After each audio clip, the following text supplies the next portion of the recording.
What is up, party people, and welcome to the channel. I'm Rhino Driver, a Super Hornet pilot stationed on the West Coast. Just wanted to say a special thank you to everyone that is returning from my last video. I'm honestly over the moon. I did not expect it to do as well as it did, especially just sitting here listening to me yap about War Thunder content. There is a lot that I have to be careful with what I say, so I'm glad that people have enjoyed it so far. I received a lot of questions in the comments, and I tried to answer as many of them with replies as I could, but I think what I'm going to start doing is taking 3 or 4, maybe the most liked, from every video and answering them at the start of the new one. So starting off today, we have Maruwu1390 asking if it's normal to push 11 to 14 Gs in a turn. The F-18 is actually only rated for 7.5 according to NATOPS. The airframe itself can pull upwards of 11, but for longevity of life and just carrier operations, it's sequestered to 7.5 just to keep it operating for as long as possible. And the aircraft's actually smart enough to know how many Gs it's pulling, so it will limit the pilot to 7.5. There's some scenarios where you need more, and so you have the option of depressing the paddle switch on the stick, and that will give you upwards of a 10. Next up, Striker8696 asks if the Hornet can exceed Mach 1 with Hornets attached. Short answer is yes, long answer is no. While it can exceed Mach 1, there's no problems with engine power. The limitation is on the actual ordnance itself, or its carriage airspeed limits. So for most air-to-ground, you can't exceed Mach 1 with it attached. And that's part of your pre-flight, is understanding the items that are on your aircraft and the limitations that are associated.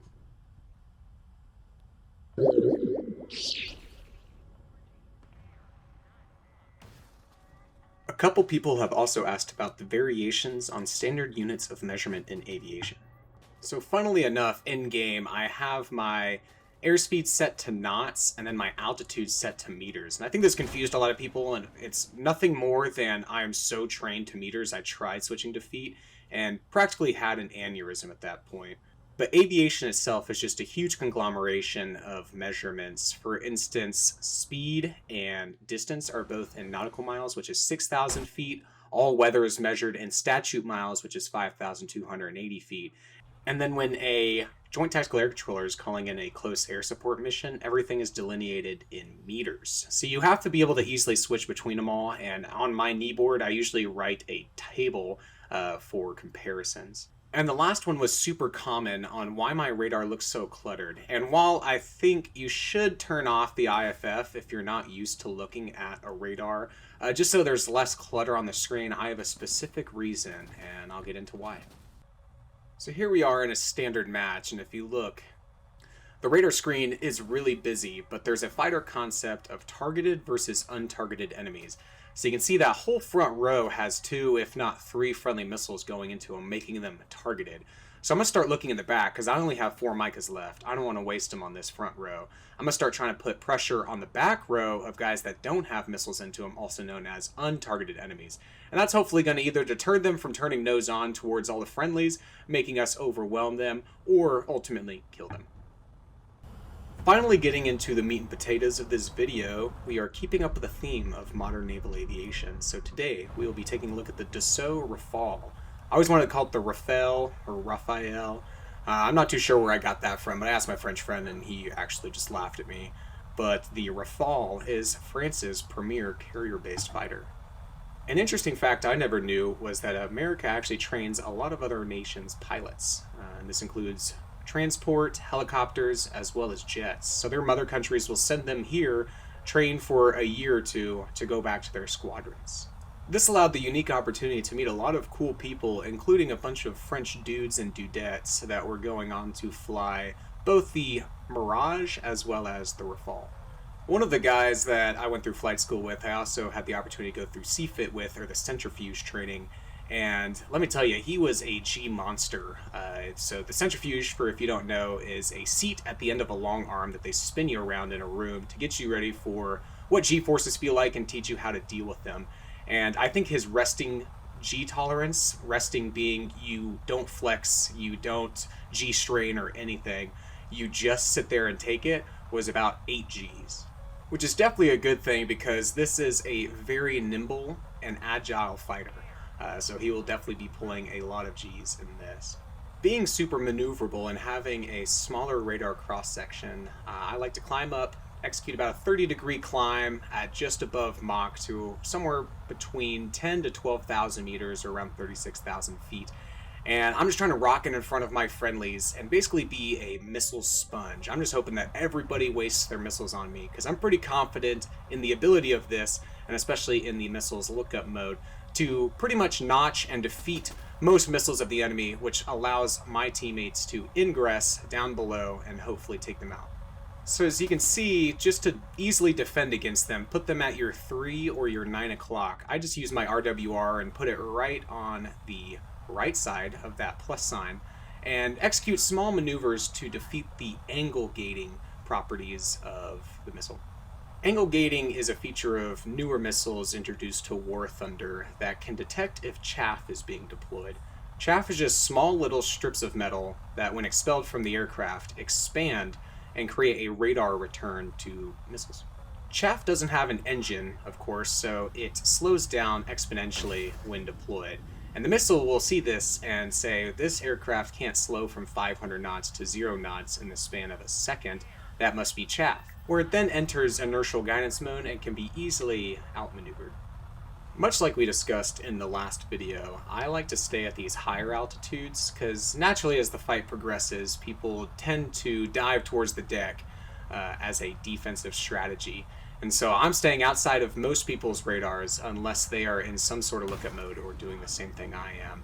And this gives you the opportunity to shoot down on top of people, which decreases the likelihood of a multipath defense technique working.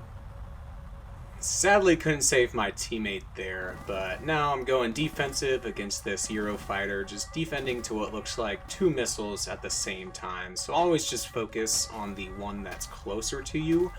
Wait till that swings aft on the RWR and then defend to the next incoming missile. But we're just going to maneuver a little bit, displace the aircraft, put out some chaff, and then hopefully become untargeted here in a second. We can climb up and re-enter the fight. Personally, I think the Mirage is one of the sexiest aircraft. Obviously, being American, we don't have anything with canards, but I just love the look of them. Like the Rafale and the Eurofighter are in the same class with canards, where they are super maneuverable, nimble, and tiny. The F-18 is very maneuverable, but just as a size comparison, the horizontal stabs on the F-18 are the same size as the F-16 wings. So it's just a big aircraft, and that's why it bleeds airspeed so fast, but is also so good at slower airspeeds, is because of the bigger wingspan. Trying to get back in this fight, I'm just picking apart with my radar, changing scales, seeing what I can see. Personally, you can see I have my tuck on there. It's those 2 lines, or target under cursor. And I move those around personally by holding left alt and then using WAS and D to move around. So if you ever see me like give a wing dip or something, it's probably because I fat fingered not pressing alt or something like that. I also have my mouse wheel tied to my elevation scan. So it's mouse wheel down for elevation scan down and mouse wheel up for the opposite for top look and bottom look respectively.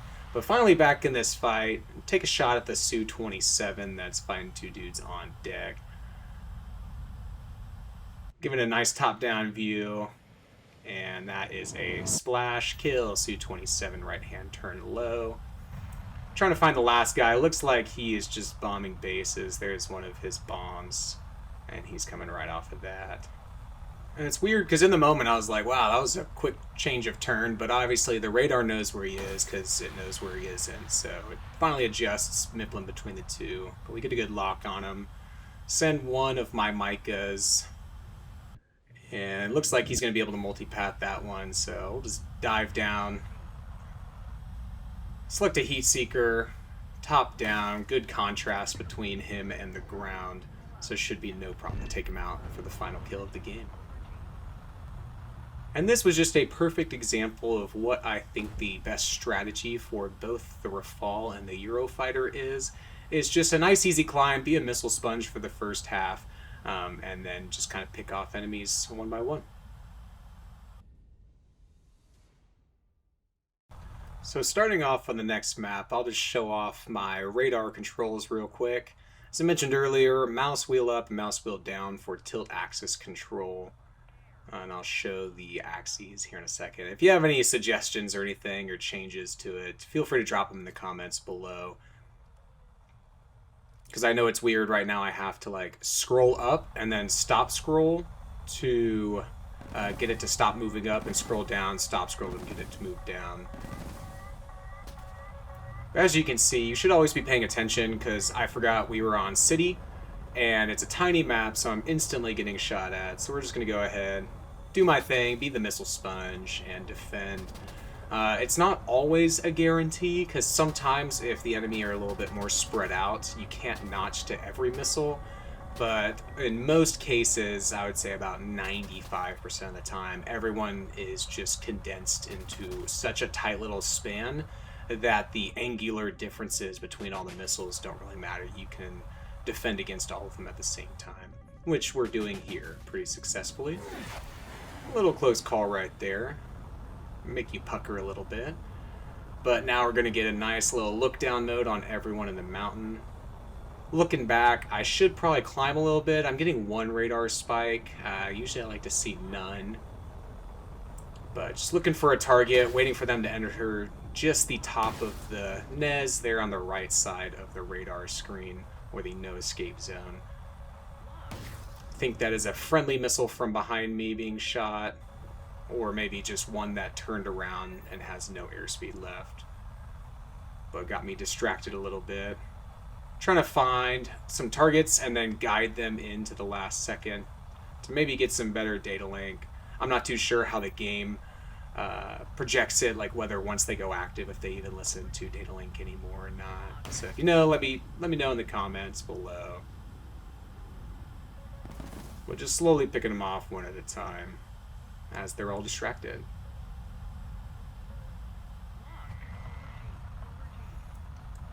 That's my common strategy, is if the first missile doesn't land on them, then I break lock. Sometimes I switch to helmet axe so they don't even get an RWR spike anymore, and hopefully they're just not even looking at me. And then just a top-down, heat-seeking Fox 2, and most of the time they don't even flare for it because they're not expecting it at all. It's like the modern-day, World War II pilot drops out from the sun where nobody can see him, style-esque fighting. So we go ahead, send a heater towards this Typhoon that's merging with the F-18, and I got scared there for a second, so I broke lock, because I thought it was going to guide on the F-18, which it didn't, luckily, but I can't tell you how many times I've taken out teammates at the last second like that. But we take out the Eurofighter for our last kill of the game, and I think the second or third to last kill of the match.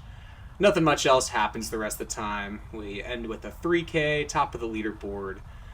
But overall, air mode, I think the Rafale is a formidable fighter. It was a lot of fun to play, but let's see how it can do on the ground.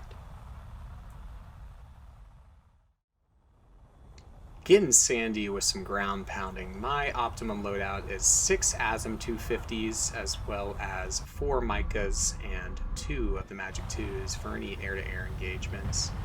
One thing I've noticed in this aircraft, and it's probably just due to it being so light, is it has a very high thrust-to-weight ratio. And this means that you reach this critical speed a lot. And I can't tell you how many times and how many clips I have of me ripping my wings off just by being an afterburner a little too much. So you definitely have to play with the throttle modulation, keep your eye on it. Usually the 700 mark's a good area to deselect afterburner. And if you have one of the ones where I only have either 110 or 10, I used to have the binding to where you can control to 101, 102%. Those would probably be more optimum. I just have them unbinded at the moment. When doing cast runs in-game, there's 2 variables that I try to control. Number 1 is blocking, or using geological features to block myself off from potential enemy air. So mainly look at their spawn and just try to set yourself up to where there's a mountain or something in the way, but you can still see the whole map. And then number 2 is longevity. So what I mean by this is I'm trying to set up A, B, and C cap all in a row so that I have the best vision of the battle space. if I came straight on from spawn, then I would have to look wide to see where the enemies are, whereas with this setup, I can just look in a narrow field of view and pretty much line everyone up, and it kind of gives you a longer run as well.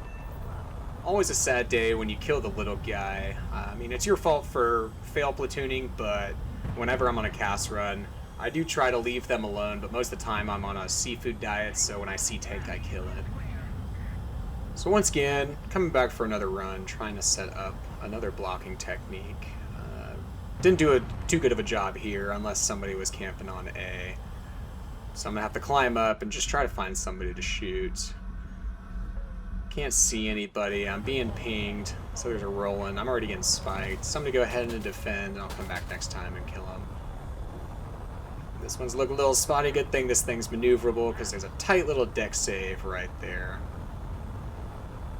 Thank Christ didn't turn into a mosquito and splat right into the ground. But now I'm going to try to set up to take this Roland out so that I can once again be uncontested.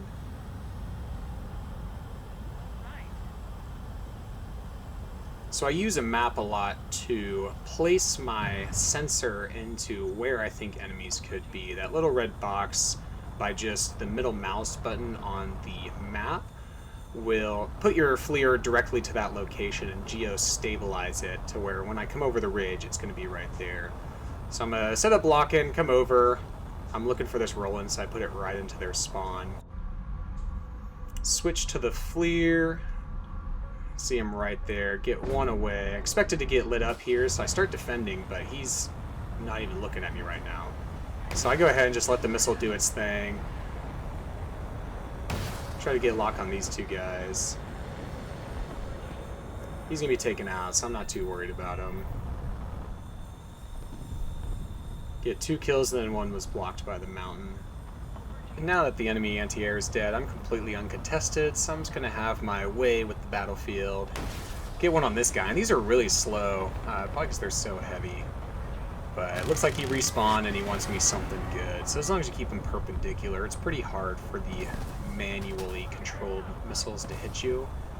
But we're just going to go ahead, terrain mass, get some chaff and flare out, just in case Estrella spawns or something. But now I know exactly where he is. He just spawned, he's in the same place he was last time, can't be very far away. So I'll go ahead and just come back with a nice little gun run, and the 30mm on this thing is pretty deadly. Surprisingly so. We come over the ridge, see him, he's right there, and there's nothing he can do. And get the final kill for myself of the game. And the reason for that's a little embarrassing, especially for a seasoned War Thunder player. So you can see it's still early, it's only 19 to 23, so I'm all out of air-to-ground munitions. I'm going to go back to base, reload, and come back to the fight. But we're about to have a good discussion about why maneuverability isn't always such a good thing, and that's because maneuverability comes at the sacrifice of controllability. In most modern fighters, they are what's called inherently unstable, and if it weren't for the complex flight control computers that assist the pilot to fly, these modern fighters would be practically unflyable. So you can see I'm slowing down, setting up to land, doing my thing, you know, a couple barrel rolls, speed scrub, try to get slow. And I took it one too many times. Right here I said, oh crap. And it happens to the best of us. So don't be embarrassed if this happens. I think what I'm going to start doing is breaking it up to where it's one full game and then multiple highlights for both the air-to-air and air-to-ground portions. So that's what we're going to do here, just the faster, funnier version. I personally love the fire and forget weapons, and especially with the introduction of modern anti-air, it's practically impossible to use laser-guided weapons anymore because you're defending the whole time, unless you're in a situation like this where you got it early enough to not have any opposition whatsoever. But we go ahead, send 3 away, and then I'm getting pinged by this Apache over here. So I'm going to go ahead and take him out because he is destroying our team. Take out 3 pretty good targets. And kill the helicopter as well. Not really using blocking on this map just because it's hilly enough, and if you come over on that right side, you're practically blocking yourself off from any visual just because they can see you at the same point. But we're going to send those 2 slow missiles away. We're going to go ahead and defend against these guys. Like I said, if you just fly perpendicular to them, maneuver a little bit, it's really hard for the manually controlled missiles to properly track, and especially a faster target. But we're just going to wait for those ASMs to hit their mark. Looks like they're getting pretty close. And boom. With those 2 dead, I am free to turn back in, start a slight climb. I'm getting pinged by a MiG-29, so I'll keep my eye on that. Like I said, I keep a hefty air-to-air load just in case. But we see these 2 guys hold down pressure on our team, so I send 2 their way. Getting pinged by a AAA. Falls out of the field of view, but I'm not too worried about him. So I'll keep my standoff range, trying to find him, finger fucking. As soon as I send it away, he dies. So waste 1 there, I have 1 left, but I'm at such a low angle and so close that if I do send one, it might not be able to pull the G's needed, so I'm gonna come in for a gun run. Hit this guy a few times, but no kills, so we'll call that a 4.5 kill match. In this one, it made me spawn on the airfield, and I was already getting lit up at the airfield. So there's a lot of anti-air up, there's helicopters, but I'm going to try to stay low, take out this F-18. He's getting close, so I'm going to go ahead and send 2 his way just in case the first one doesn't hit, but we get a nice splash. Kill him. I'm going to spend some time looking for this Apache, because he's lighting me up too. And I have it right on their helicopter spawn, but I just cannot find him whatsoever. So he's probably just skirting low, right above the tree line, or he's nice and far off to the right of the map. But he is killing our team. There's another F-18 up somewhere. So I'm going to turn my radar off, or at least go to helmet sight mode so that I'm not pinging anybody. I'm trying to stay as silent as possible. Come up. Bunch of anti-air up. I'm going to send some their way. I tried to get one off on this last guy, but it just would not lock whatsoever. And so by this time, I'm way too high. And there's one thing you can't escape. The slam ram. But at least I get my revenge and get a nice little 3-piece. If you've made it this far, I appreciate you watching the video.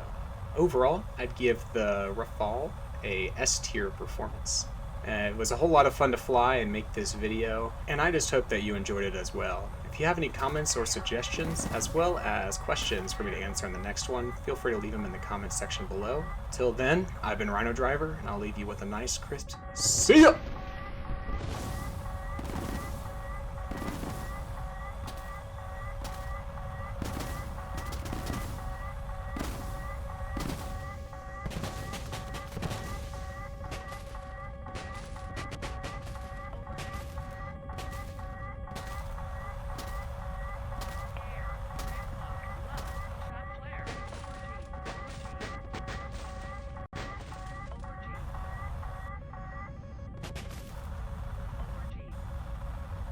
Damn, I had to lock in for that one.